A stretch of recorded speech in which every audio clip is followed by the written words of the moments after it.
By now, we have seen the various definitions of economics. We also saw that there are two large subjects under economics, microeconomics and macroeconomics. One important thing we figured out was that understanding what happens at the global level is the job of macroeconomics. But at this level, it feels like too much stuff is going on. We can't start here if we really want to understand how things work. We need to look deeper. Which means we need to go to microeconomics for this. We need to see the people and see what they do. Everything that happens at the global level happens as a result of the actions of millions of people. We need to understand and analyze them. Which is why economists like to say that the most basic definition of economics is actually very simple. It is the study of people and their choices. That is, how people make decisions. Decisions about what? About how to use the limited resources that we have. Because these choices ultimately determine the entire world that we live in. What cars we produce, what movies we see, what wars we fight, which chocolates we eat, which politicians we elect, and so on. Almost everything that we see around us in society comes out of choices made by individuals like you and me. This is why economists believe that understanding choices is the best way to understand the world and to problem solve, to manage companies, to start businesses, to run countries, have good relationships. The list just goes on. We really need to learn this stuff, right? And gradually we will figure out all these things. We will learn how the world really works. So to start with, ask yourself, why is this choice so important in economics? Decisions, choices, why are they so important? Or forget economics. Why is choice so important in life? This is because there's a fundamental tragedy to our existence. It is the basic problem in economics and in life. Scarcity. What is this scary thing, right? What is this scarcity? Let's try to understand this and why it is haunting humanity. The best way to understand this concept is to imagine a world without scarcity. Now this is very easy to imagine. It is what human beings love to fantasize about. What kind of world do we want?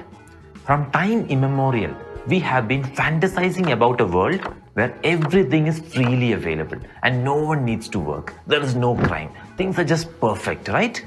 Some call it Eden, some paradise, some call it Swarg. Different names, same concept. Why is paradise so nice?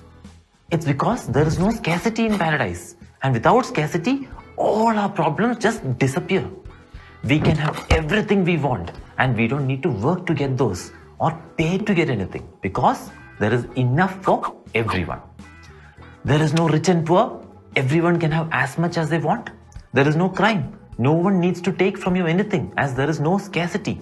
There is no need for police or law and order. There is no need for government and such organizations as there is no need to organize anything. Can you see what we're getting at? Without scarcity, there is no economics and even no politics. In fact, without scarcity, there is no need for society itself. We can all just enjoy life like the gods in Swarg, which is what we all want. So all the headaches of economics, politics, work, growth, GDP, demonetization, everything just disappears when there is no scarcity. No wonder we always dreamt of it. But unfortunately, we have to live in the real world. And here, scarcity is a fact. Scarcity means that everything is limited.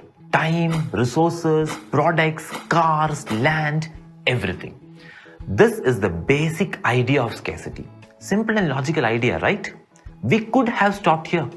But for your exams, it is not enough to understand a new idea well.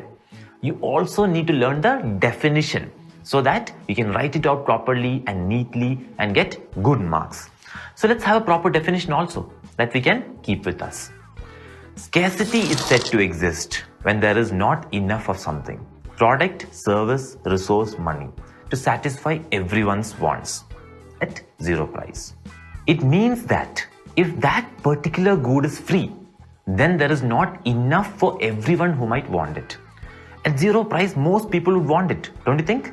If iPhone's price was zero, how many people would want to buy and how much? Imagine if we can ever produce that many iPhones or cars or any other product. The only way to control this is to say it is not free. You have to pay money if you want to have the iPhone. That is why normally all scarce resources get a price. The scarcer something is, the more expensive it becomes. You have to pay money to get it. Since everyone can't have it, only people with money and are willing to spend it, that is, people who really need the good, will get it. In economics, we say that only people who value it enough to be willing to spend money or time to get something will get it, because it is a scarce resource. So we have a situation here, right? Infinite wants and desires and only finite resources. Economics, as we saw, studies this situation, how people allocate scarce resources to satisfy as many of their wants and desires as possible. This is where business and capitalism also comes in. Businesses turn the scarce resources into those goods that satisfy most wants and desires. And when people want something, they'll pay for it. So businesses that make a lot of profit are the ones providing the goods and services that people value a lot. Lots of profit generally means the business is doing a good job with the scarce resources and not wasting them. What about free goods? If something is abundant and there is enough for everyone, like air, then it becomes a free good and people might not be willing to pay for it, and there might be no profit in producing it also. But with pollution and all, we might start valuing fresh air and actually pay for fresh air. Now, for example, when you install an AC or if you go to a hill station, you're paying for fresh air. One day soon, we might even be buying bottled air, the way air pollution is going. So air is almost free. But what about something like water?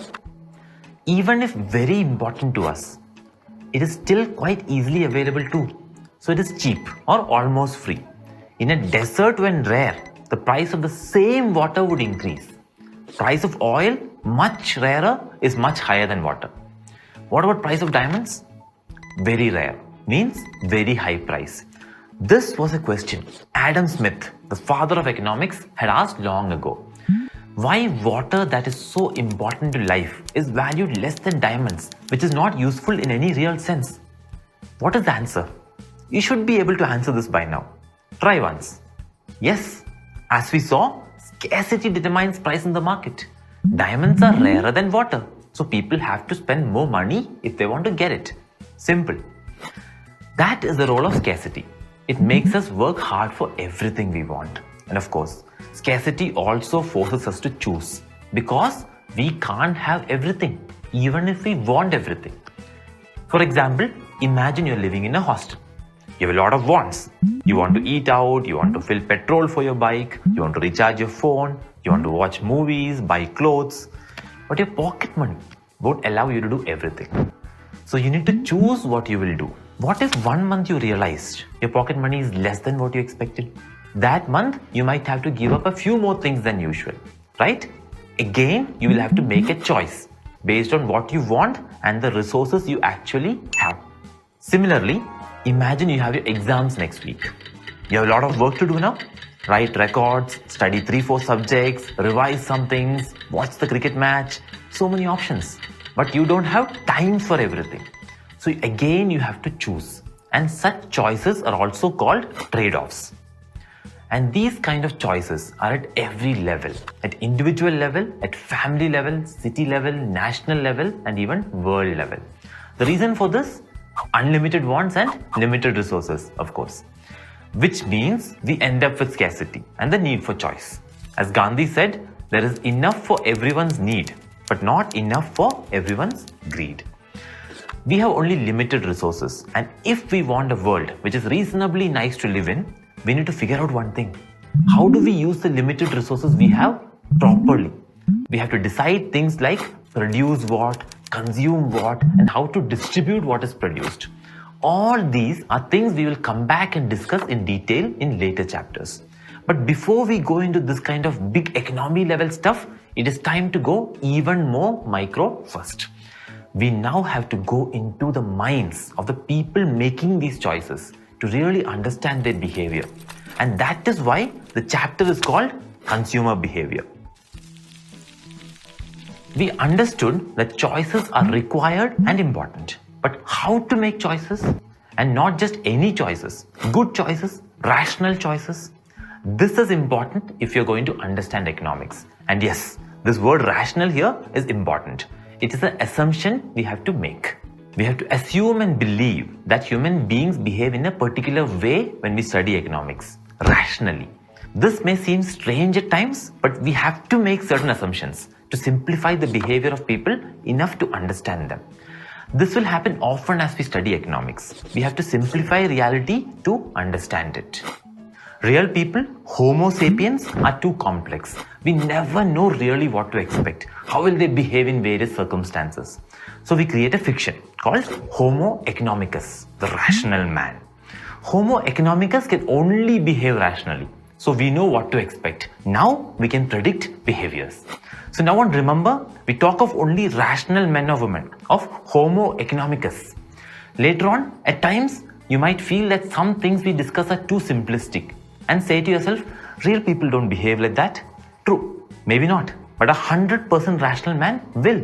That is what you're supposed to remember. That's what we're assuming throughout economics, okay?